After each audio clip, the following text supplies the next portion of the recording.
fact, I can tell from these little green loops that this was caught in Northumberland. These are English, these loops. So that's every wild salmon or salmon trout has to have a loop on from the Environment Agency. Some staggeringly beautiful bars of silver.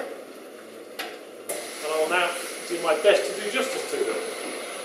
But Mark, looking on, I think I need to do better. So I'm going to set up the hose there to give me some water. I've never counted them, but there's a lot of scales on a salmon. Some of them are a bit stubborn.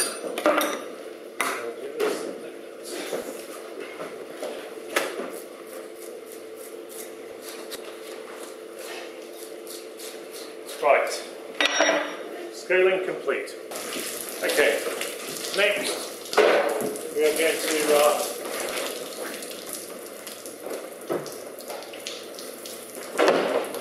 gut the fish. More politely known as cleaning.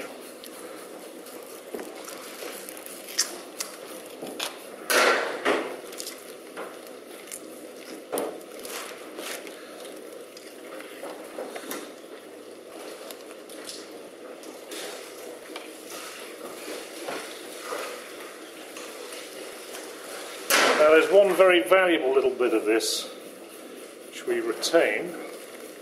Did I mention that, Mark? Are you keeping that then? Keeping the rose. Right. Now there's the blood channel here. And the best way to do that is frankly with your finger. You can see how cleanly that comes out.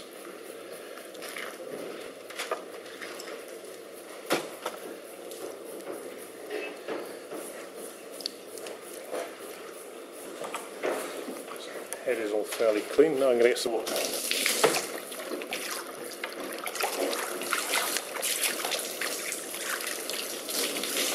Got a very important tool at this stage, which is the toothbrush.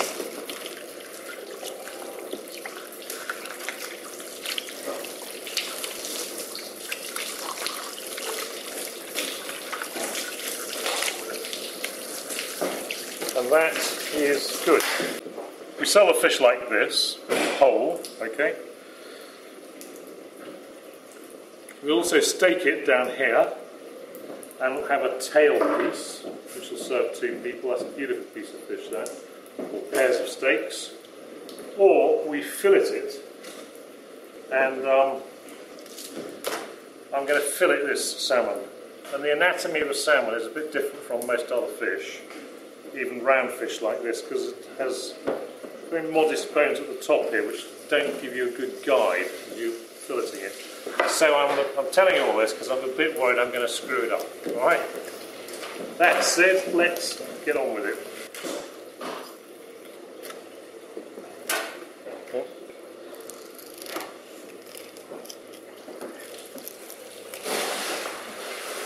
So there.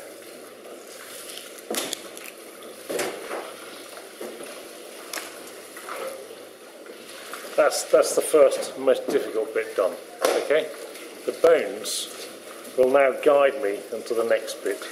There are bones all the way down there, so I just rest my knife on the bone and press the knife down and pull it in that direction. And thanks to those bones to guide the knife, you can see how cleanly it comes off there. Whereas this cut is more difficult, and as I'm not an expert, I have left important slivers of meat on the fish. However, they're very good for sushi. Exquisite. Fancy some? Right. Now, the way I'm actually going to do this one is I'm going to come in here,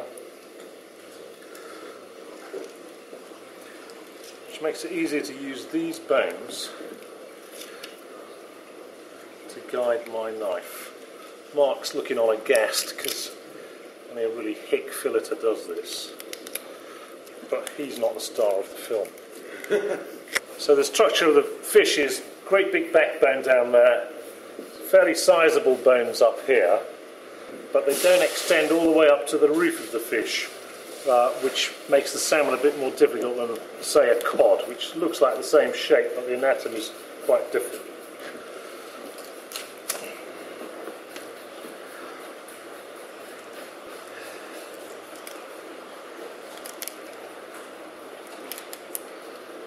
Right, the worst is over.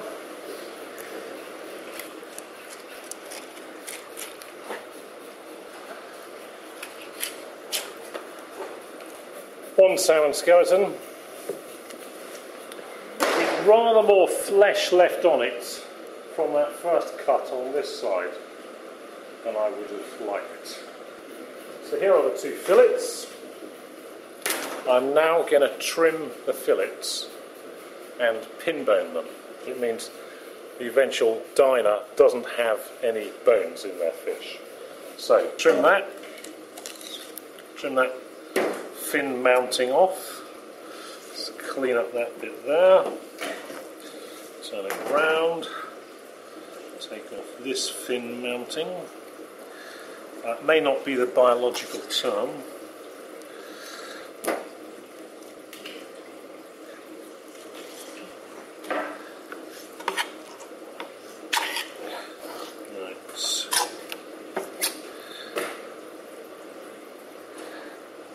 The bone has managed to stay on there, otherwise that bit there is as clean as a whistle, or it will be in a minute.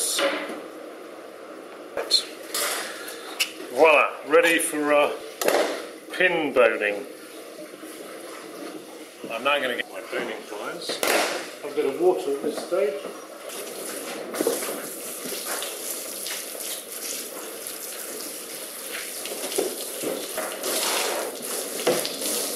And I'm now going to remove all those bones, which is as balls aching as it gets. The bones go into the flesh that way, so you have to pull, because they're prone to snap, you have to pull them out in the same direction that in the same slope that they're embedded in the fish. And this is how it works. We'll start off with this one here. So I'm just going to grab hold of that tiny little end there. Pull it gently out. Okay, so there's the first one. You can see why fish is so expensive. Well, top class fish is so expensive because this is a very time consuming job. I think on salmon farms they have a machine that does this, but we don't do it often enough to buy the very expensive machine.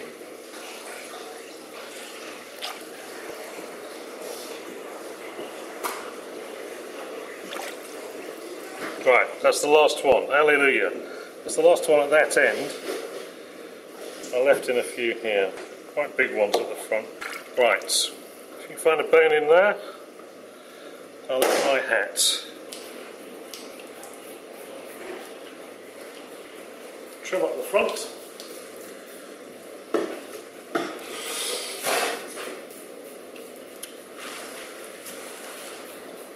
Into our wild fish cakes, wild salmon fish cakes.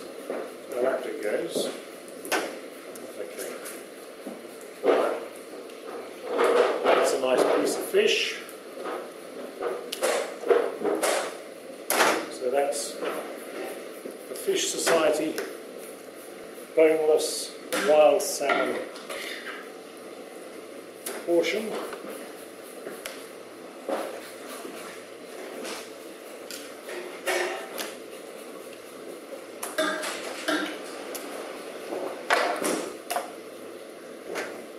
That's the job done.